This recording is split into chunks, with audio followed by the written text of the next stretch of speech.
Palestinian authorities called for an international investigation into the discovery of mass graves at Al-Nasser hospital in Khan Yunis, where 392 bodies of people killed by the Israeli occupation army were found.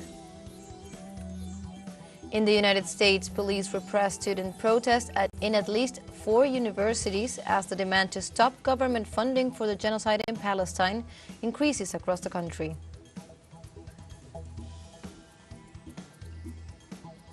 And in Guatemala, the Special Prosecutor's Office Against Impunity ordered a raid on the offices of an NGO being investigated for possible child trafficking.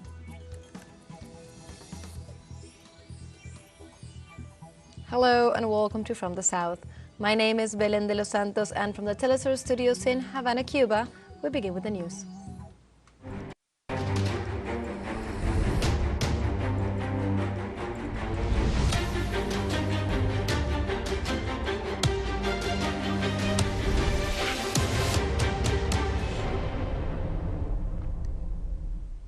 On Friday, Palestinian authorities called for an international investigation into the discovery of mass graves at Al-Nasser hospital in Khan Yunis, where 392 bodies of people killed by the Israeli occupation army were found. In this regard, civil defense officials detailed that 10 of the bodies found showed signs of having received medical treatment. Others showed signs of torture, while about 20 showed signs of having been buried alive, including children. On the other hand, ambulance and rescue teams reported suspicions that some of the victims had been subjected to organ theft based on sutures found on the bodies. After the discovery of the mass graves, the United Nations, the European Union, and countries such as Colombia, the United States, and France called for an independent investigation into the matter. And on the other hand, the Palestinians identified their deceased relatives in Al-Nasser hospital after their death due to the continuous attacks of the Israeli occupation army on the city of Rafah. In this regard, humanitarian groups warned that Israel's plans to enter the city of Rafah, which is home to most of the displaced Gazans, would create an apocalyptic situation.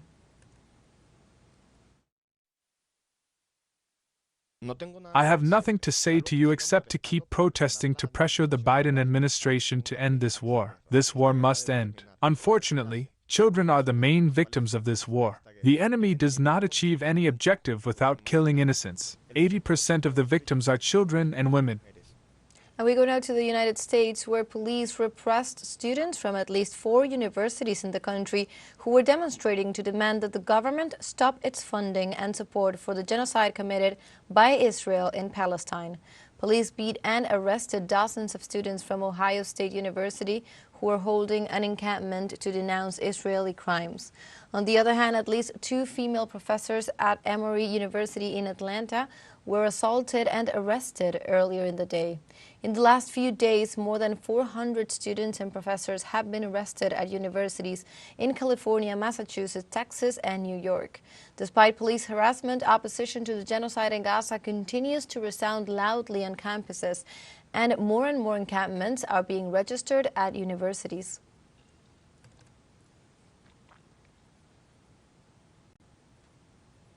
We go now to other topics. In Guatemala, the Special Prosecutor's Office Against Impunity ordered a raid on the offices of an NGO being investigated for possible child trafficking.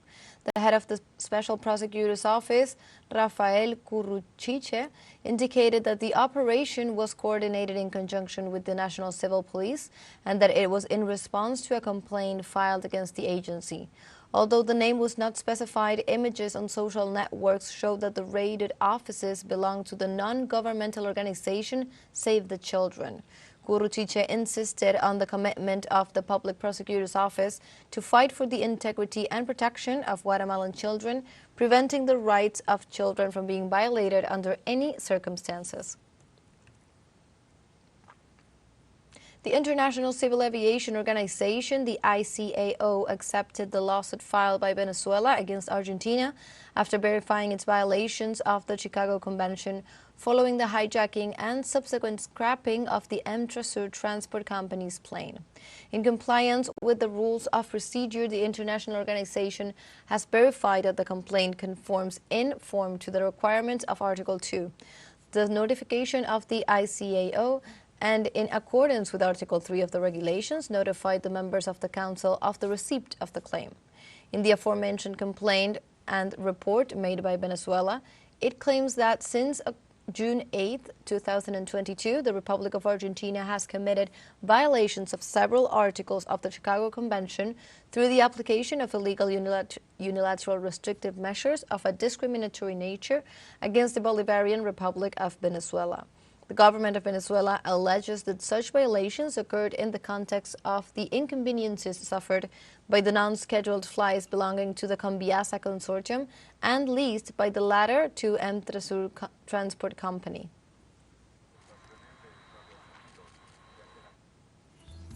Now let's take a short break, but remember, you can join us on TikTok at teleSUR English, where you will find news in different formats, news updates, and much more.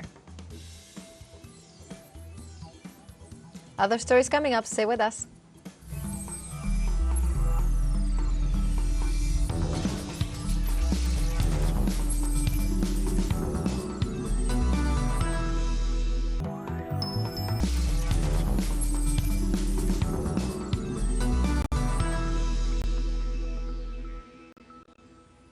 Welcome back to From the South. In Venezuela, at its 23rd summit, ALBA TCP approved the Caracas Declaration to promote the strategic agenda towards 2030, as it also expressed solidarity with the Palestinian people. Let's learn more. On the meeting, President Nicolás Maduro presented a 7-line agenda of the regional group until 2030, which includes an offensive to raise resources for development projects within the framework of the bloc, through two operational instances, the ALBA Bank and the ALBA Project Office. It further proposed relaunching Petrocaribe, the creation of ALBA Food, the constitution of the People's Trade Agreement, the Cultural Communication Academy and Scientific Program, as well as creating the Climate Change Impacts Mitigation Agency.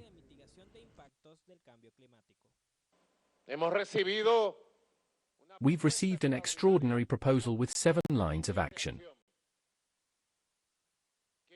which we've called the ALBA 2030 Agenda.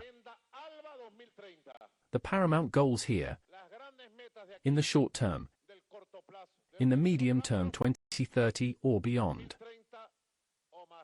Meanwhile, the president of Bolivia, Luis Arce, requested the inclusion of Palestine in the bloc of the Bolivarian Alliance.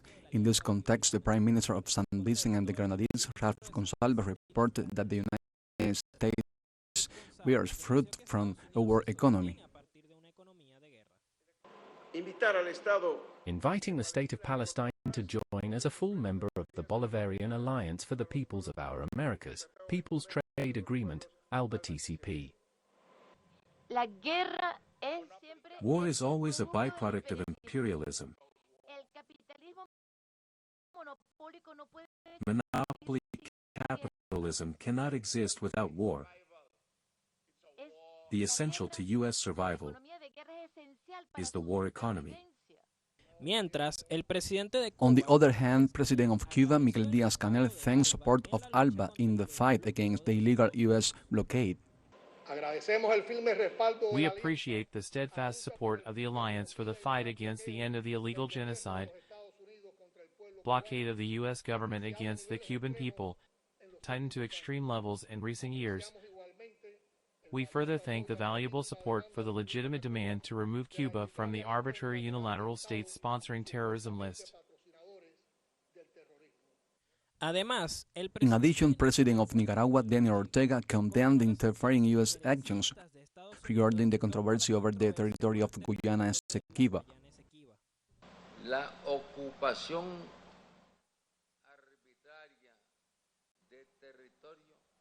The arbitrary territorial occupancy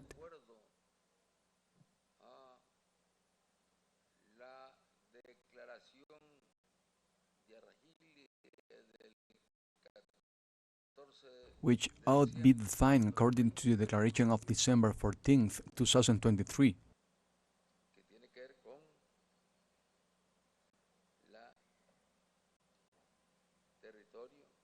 Concerning the territory in negotiation with Guyana.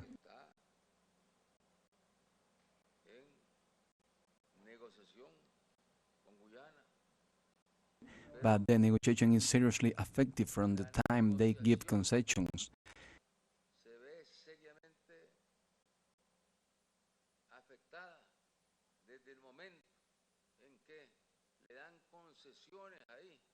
There are two oil companies, and world chiefs from the United States are moving to the area, committing a crime, another crime.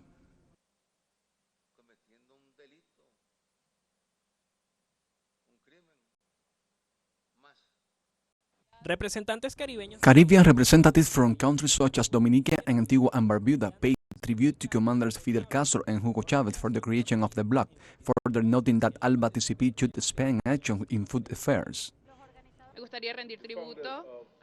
I would like to pay tribute to the founders of ALBA, President Hugo Chavez and President Fidel Castro.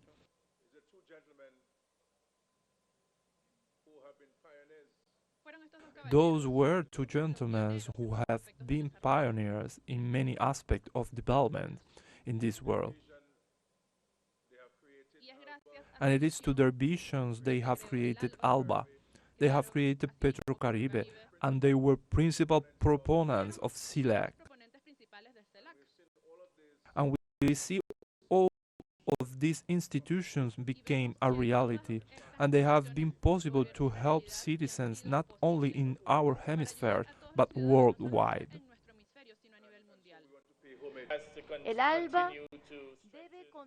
ALBA must continue to strengthen its solidarity and to increase functional cooperation. Just in areas issues including defense of sovereignty to nurture us, increasing our economic cooperation, greater trade and investments in order to strengthen our hemispheric group.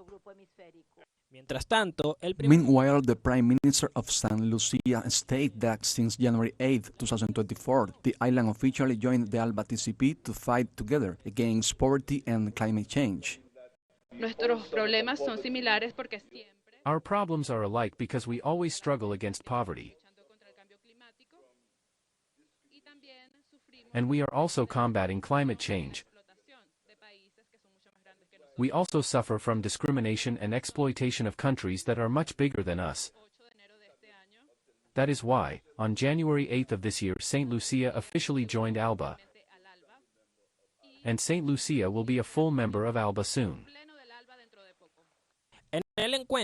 On the meeting, the ALBA TCP member states seek to identify the lines of work and actions that tackle the transformation of Latin American societies based on popular empowerment, the strengthening of sovereignty, solidarity, and cooperation with an anti-imperialist and unitary approach, favorable to development with growth, social justice, and economy complementary. In other news, Mexican President Andrés Manuel López Obrador asked the U.S. State Department to remove its annual report on the respect for human rights in the world.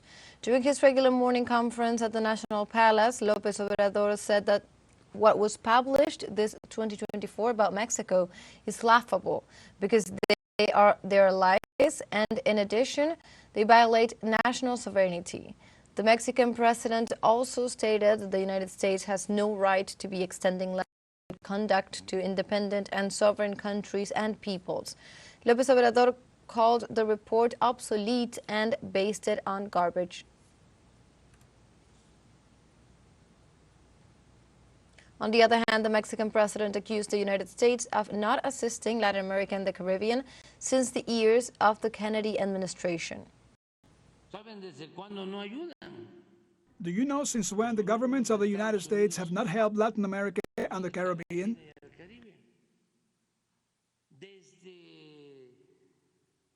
Since the Alliance for Progress, implemented by President Kennedy,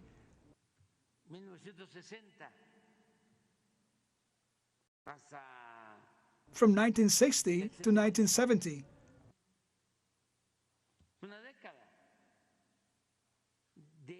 A decade. As of that time, there hasn't been any assistance other than military. Haiti swore in an internationally backed transitional government on Thursday in a secret ceremony amid the threat of violence in the capital, Port-au-Prince. The announcement came as the former Prime Minister Ariel Henry released a statement saying he was resigning after being unable to return to the country due to criminal gangs' control of the capital city. During the sworn-in ceremony, interim Prime Minister Michel Patrick Boisvert said that the island nation was at a crossroads and is facing a multidimensional political crisis.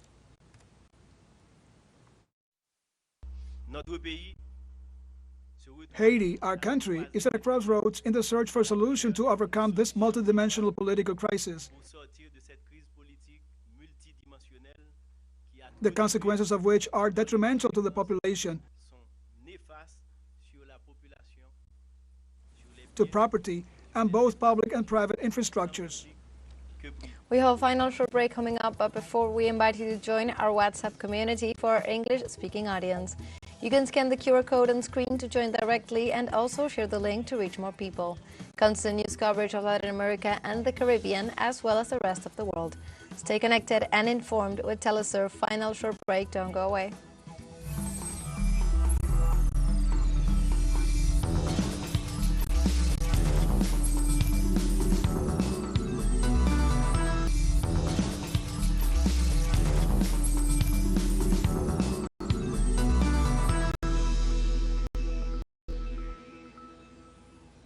Welcome back to From the South. In Djibouti, the number of migrants killed in Monday's shipwreck off the country's coast rose to 24. The International Organization for Migration also reported that there were about 80 migrants on the boat, 20 of whom are still missing. In a statement, the organization said that the boat sank near the coastal city of Abok after starting its route from the city of Ras al-Ara in southwest Yemen. In addition, 33 of the rescued migrants received medical care and psychological and psychosocial support while the authorities continued search and rescue operations in the area. The president of the government of Spain, Pedro Sanchez, denied the alleged accusations of corruption against his wife and considered resigning after the start of the judicial investigation. Sanchez announced through a public letter that he will reflect on his permanence at the head of the government after right-wing extremists accused his wife of influence peddling for commercial agreements.